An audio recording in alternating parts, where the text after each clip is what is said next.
অপেক্ষা আমাদের সবার জীবনেরই একটা অংশ। চলুন এর গভীরে যাওয়া যাক। এই লাইনটা দিয়ে শুরু করা যাক। অপেক্ষা কি অদ্ভুতভাবে জীবনের সাথে জড়িয়ে আছে, তাই না? আসলে এই যে একটা আশা নিয়ে চেয়ে থাকা, এটা কিন্তু আমাদের সবারই অভিজ্ঞতা।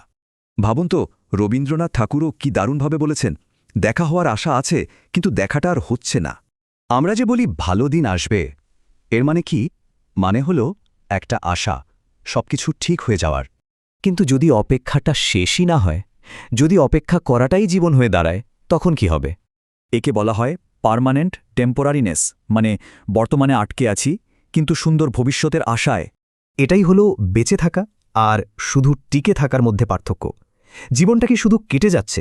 কেপটাউন ইউনিভার্সিটির এক গবেষণায় একজন ঠিক এই কথাই বলেছিলেন, মানুষ এখন আর বাঁচে না, টিকে থাকে। জানেন মনোবিজ্ঞান কি বলে? দুশ্চিন্তা আর অনিশ্চয়তা থাকলে অপেক্ষাটা আরও লম্বা মনে হয়। স্যামুয়েল বেকেটের ওয়েটিং ফর গোডো নাটকের কথা ভাবুন। ওরা তো কেবল অপেক্ষাই করে গেল। কিন্তু যদি একদিন হঠাৎ করে সবটা পরিষ্কার হয়ে যায়? আর উপলব্ধিটা কি? আরে অপেক্ষা করতে করতে তো জীবনটাই ফুরিয়ে যাচ্ছে। এটাই সেই বদল, শুধু আশা করা থেকে কিছু করে দেখানোর দিকে যাওয়া। একে বলে ডিলেইড গ্র্যাটিফিকেশন, মানে তাৎক্ষণিক লাভের চেয়ে বড় কিছুর জন্য ধৈর্য ধরা।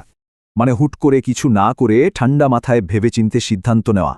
তাহলে নিজের সুদিন নিজেই গড়ুন, শুধু বসে না থেকে ছোট্ট একটা স্টেপ নিন।